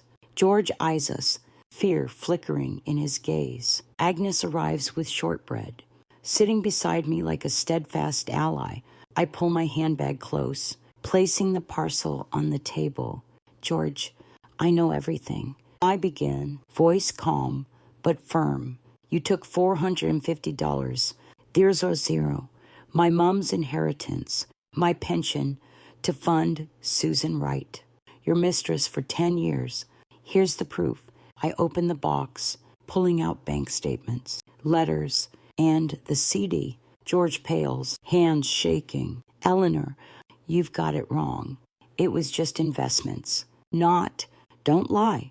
James cuts in, voice steely. "I've got recordings of you and Susan, talking about her Chelsea flat, hiding it from Mom. You forged her signature on a deed." I play the CD on my laptop, George's voice filling the room. "Eleanor's clueless. I'm sending $30. Andrew said they know Werthar. Susan laughs. She's so naive." George leaps up, shouting, "Turn it off. It's fake." But I press on. Here's the statements. 450. 000 to Susan. Mayfair Hotel receipts. Her love letters. "You betrayed me."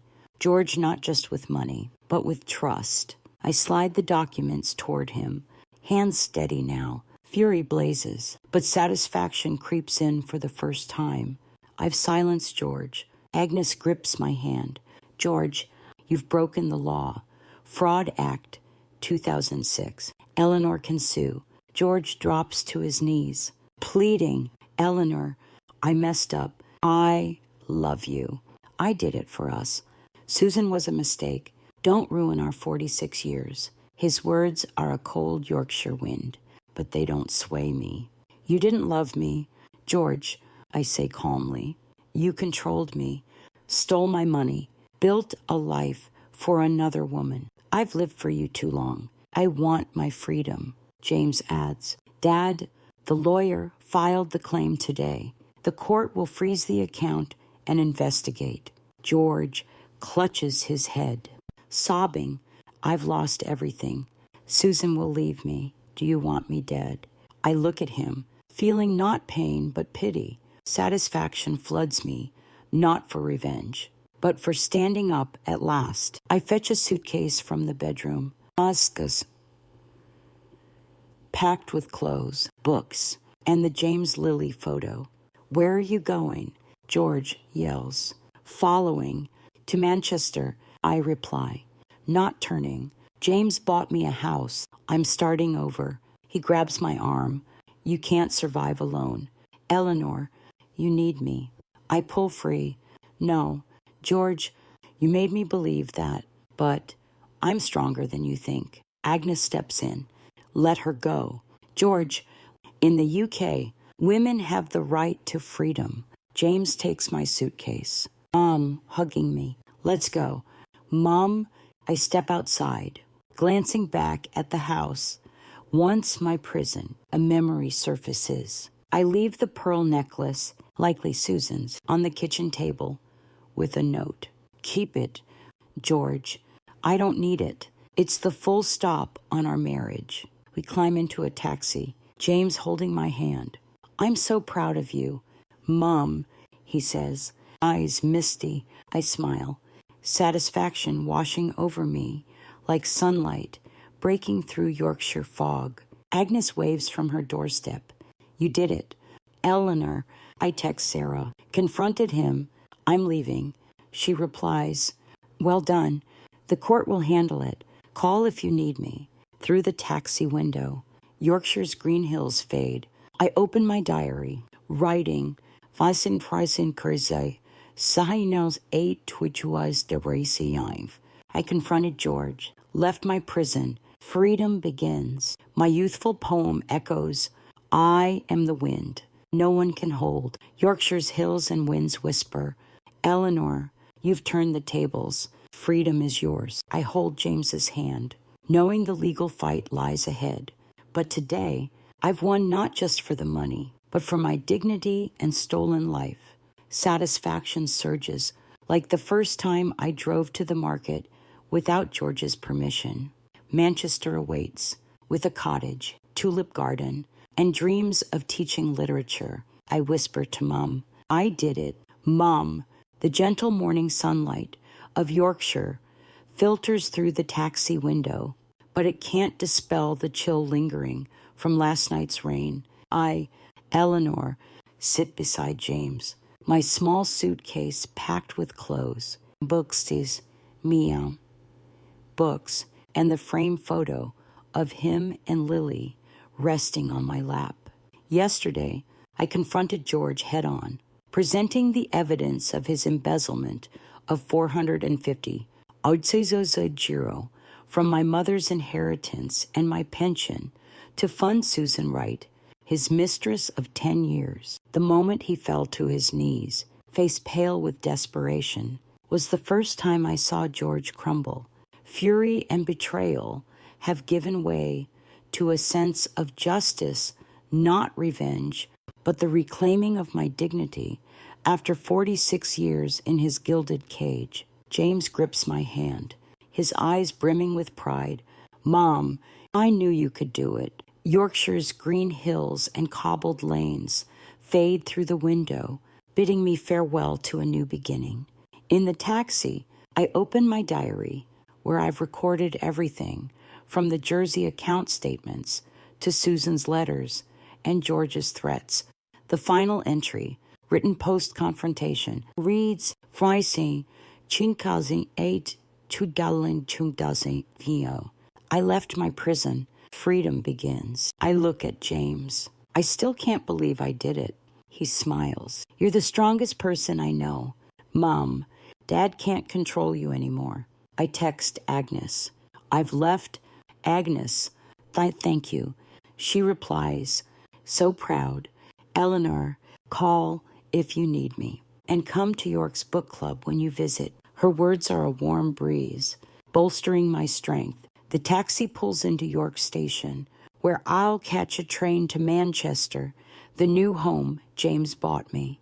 On the way, I call Sarah, the lawyer.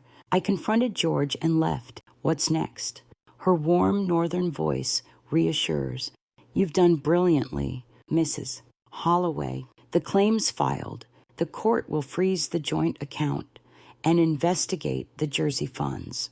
George faces charges under the Fraud Act 2006 for forgery and theft.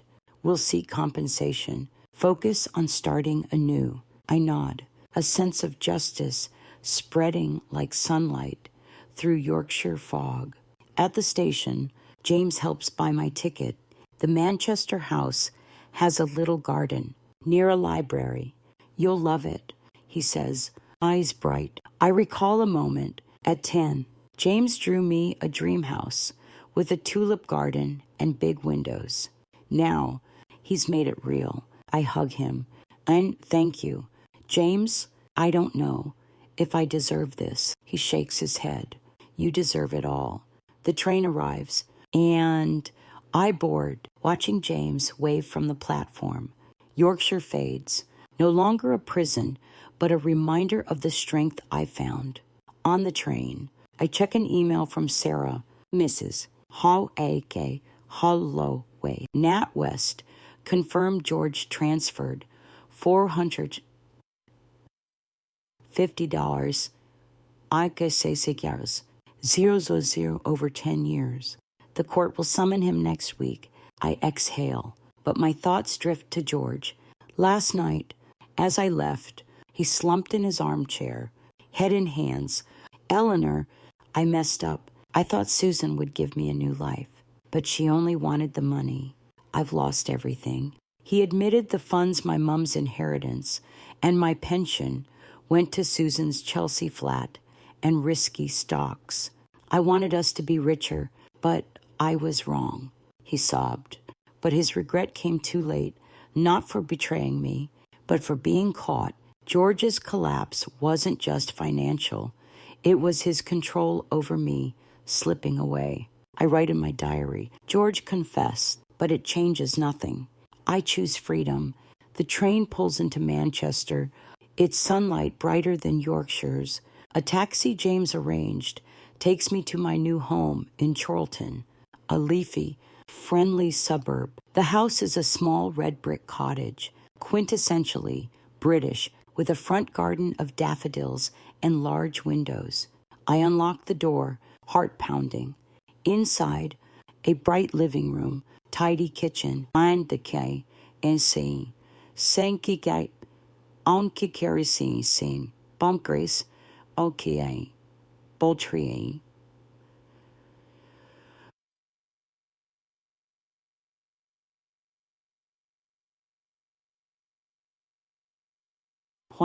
With a woolen blanket, my style exactly.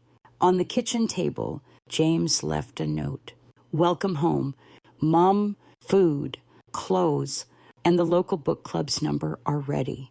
Live for you. Love you. I cry. But these are tears of justice and rebirth. I call James. The house is perfect. I'll start over. He laughs. I knew you'd love it. I step into the garden, small but ripe for tulips and roses. I think of Mom. Freedom's the most precious thing. Love. She was right. And I'm living for her now. I text Lily. Gran's in Manchester. Come help decorate. She replies, Superhero Gran. I'm there this weekend. I smile, justice flooding through me.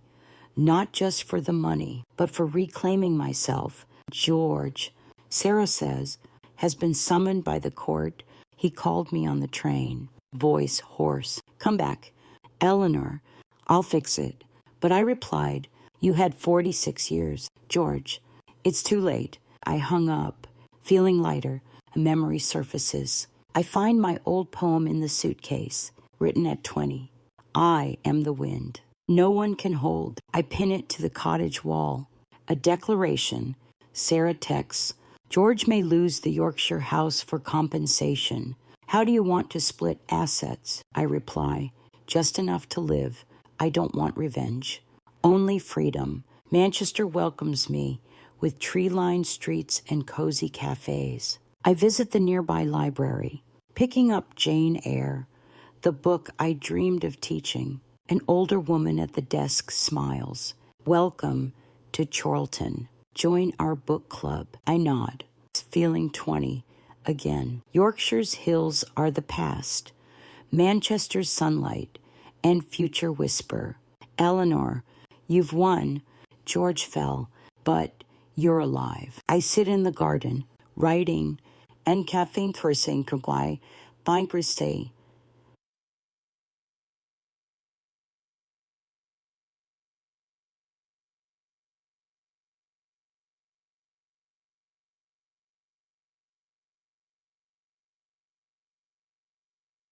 I'm home. Justice is here. George's collapse was my beginning, not just for the money, but for the dignity and dreams I've reclaimed. The early autumn sunlight in Manchester streams gently through the window of my little Chorlton cottage, warming the new green wool rug, reminiscent of the Yorkshire hills now left behind. Eleanor, sit in an armchair, sipping Yorkshire Gold, feeling a peace I haven't known in 46 years, under George's control. A week since I left the old house, confronting him with proof of his 450 as or seguri enjur setur an enjur setur embezzlement and affair with Susan Wright. I've arrived here a home James bought, with a small garden and wide windows facing the street. George's collapse, his confession, and desperate pleas opened the door to my new path. Fury and betrayal have given way to rebirth, like the rose bush sprouting in my garden. James, Lily, Agnes came, and Agnes are my strength. And today, I begin to heal, rebuilding my life. I step into the garden, pruning shears in hand, tending to the daffodils, my mother's favorite, once vibrant in the Lake District. The garden small, but perfect for tulips and roses, my youthful dream. I recall Mum's words, freedom's the most precious thing. Love. Now, I understand her. I called James in London. I'm settling in. Love. The house is lovely. The garden's thriving. He laughs. Knew you'd love it. Mom, Lily and I are coming this weekend to help decorate. Lily chimes in. Gran, and I'm bringing paint for the walls. You're a superhero. Her words make me chuckle. A warmth spreading like Manchester's softer sunlight compared to Yorkshire's chill. At noon, I visit Chorlton Library. I try, spruce short, walk away, and nog, holding Jane Eyre. The book I dreamed of teaching. I feel 20 again. When my passion for literature burned bright, the librarian, Susan, not that Susan, invites me to the book club. We meet Wednesdays. New to Manchester, are you? Welcome. I nod. Signing up. The club echoes my tease with Agnes in Yorkshire. But now I join freely. No need for George's permission. I text Agnes. Join the book club. Thanks for inspiring me. She replies, Eleanor, you'll shine. Visit York's club when you're back. That afternoon, I attend a free financial management class at Chorlton's Community Center, recommended by Sarah.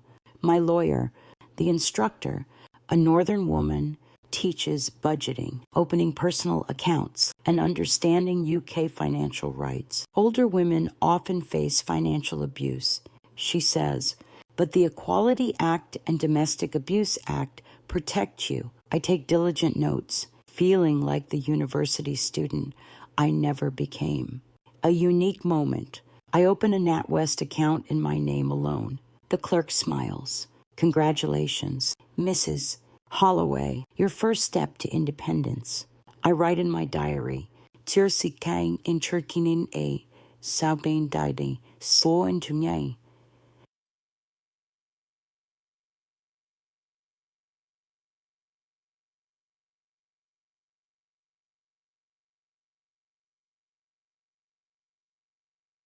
I have my own account. Rebirth begins. That evening, I video call Lily. Her green hair and Gen Z energy light up the screen as she shows a painting for me. A house with a tulip garden. Gran, we'll hang it in your living room. I laugh. Can't wait. Love. James joins. Mom, Sarah called. The court froze Dad's joint account. He admitted the theft but blames Susan. Want to keep suing. I reflect, recalling George's desperate face. Just enough to live. No revenge. James nods. Got it. Sarah's handling it. Peace grows. Washing away the past. I step into the garden, sitting on the wooden bench James sent, watching Manchester's sunset. No more of George's orders or rigid schedules. I plant another rose bush, naming it Freedom, my declaration. A unique detail. I recite my old poem from the suitcase. I am the wind no one can hold, aloud under the fading light. It's a vow to live for myself. I text Sarah. Thanks. I want a fair asset split. No vengeance. She replies, you're so strong. The court's on it. Live your new life. Manchester's tree-lined streets and cozy cafes embrace me. I join Chorlton's gardening group, where older women share tips. One says, your flowers will bloom like your spirit. Eleanor, I smile. Rebirth spreading, I write. 2008, Toy 25. I'm learning to live. Manchester is home. Yorkshire's cold winds and painful memories are distant. Manchester's sunlight and hope whisper. Eleanor, you're healing. Your new life begins. The Manchester sunset bathes my Chorlton cottage in a warm orange glow, a far cry from the cold Yorkshire fog of my past. Eleanor, have been here a month, and this little house with its tulip garden and wide windows is truly home, not a prison like the one I shared with George for 46 years. After leaving him, exposing his 450 000 embezzlement and decade-long affair with Susan Wright, I've reclaimed my dignity. That final confrontation, when George crumbled and confessed, was my turning point. Fury and betrayal have faded, replaced by peace and rebirth. Nurtured by James, Lily, and Agnes sitting on the garden bench, sipping Yorkshire Gold, I reflect on this journey, drawing profound lessons and opening new doors to my future. I gaze at the freedom rose bush I planted, its blooms vibrant under the autumn sun. Each petal reminds me I've broken free from 46 years of control to rediscover myself. James visited last weekend with Lily, her green hair and Gen Z energy lighting up the cottage. Gran, this place is ace, she cheered, hanging her painting of a tulip-clad house in the living room. James hugged me. Mom, I'm so proud. You're stronger than Dad ever was. We shared shepherd's pie. My first meal, free of George's rigid schedule. Lily chattered about school and her gender equality protests, saying, Gran, you're my role model standing up at 68. Her words, like a Manchester breeze, swept away lingering doubts. I smiled, satisfaction flooding me not for revenge, but for showing my son and granddaughter that women can rise at any age. I opened my diary, chronicling my journey, from the Jersey account to Susan's letters, and the day I left. Yesterday's entry reads,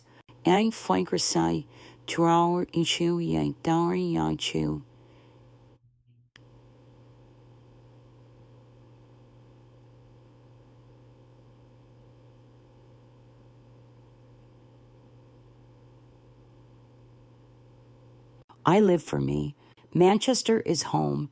I recall Mum's words. Freedom's the most precious thing.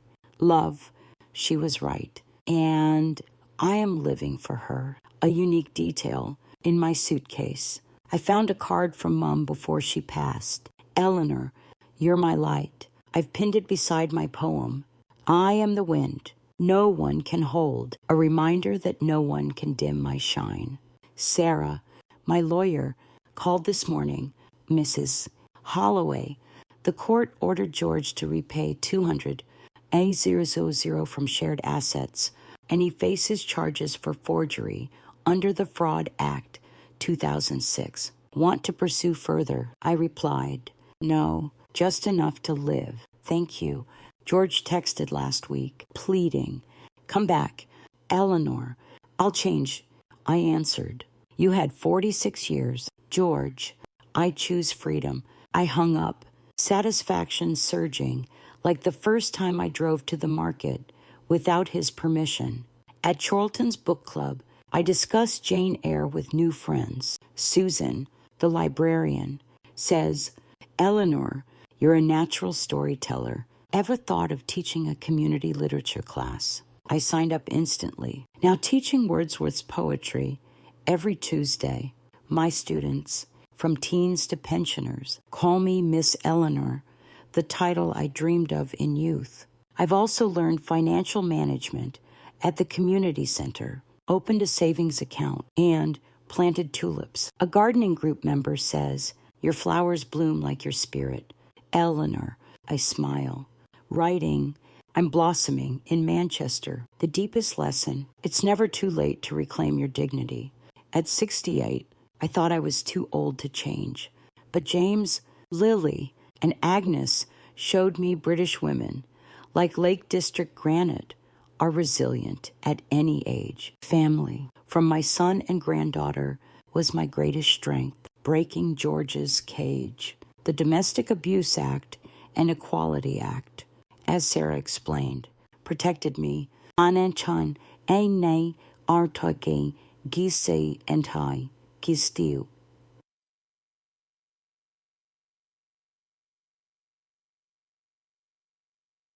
To share my story, to inspire other older women, I text Agnes, I'm teaching literature. Thanks for being there. She replies, Eleanor, you're shining. Visit York. Manchester's tree-lined streets and cozy cafes are my home. I pick up Wuthering Heights at the library, smiling. I'm no longer the submissive Eleanor, a unique detail. I've written new poetry, my first in 40 years. Reading it at the book club. I am the wind, soaring over Manchester, free. The applause feels like hope for the future. I call James. I'm alive again. Love. Yank, thank you. He laughs. I always knew you could. Mum, Manchester whispers. Eleanor, you found yourself. The future is yours. In the garden, watching freedom, roses glow. I write. I'm Eleanor, 68, and I'm living. Satisfaction and hope flood me like the radiant sunset. A new door has opened. Ansindaten. Ansintens. I'm for ready to step through. Eleanor's story shows it's never too late to reclaim your dignity and live the life you deserve. No matter your age or past constraints, at 68, she broke free from a 46-year controlling marriage, confronting George's financial and emotional betrayal to rediscover her freedom and dreams. Her journey highlights the power of family through James and Lily's support and community solidarity, like Agnes and UK legal protections, such as the Domestic Abuse Act and Equality Act. This resonates deeply with mature and older UK audiences, reminding them that freedom and self-worth are fundamental rights, unbound by age or circumstance. Eleanor teaches us that, despite a painful past, anyone can rise again, like a rose blooming after a storm. Listen to your heart, seek support, and take that first step toward the life you deserve. If you or someone you know faces control or abuse, contact local women's support groups or call 101 for help. May you find your light, as Eleanor did in Manchester. Wishing you a warm, hopeful day.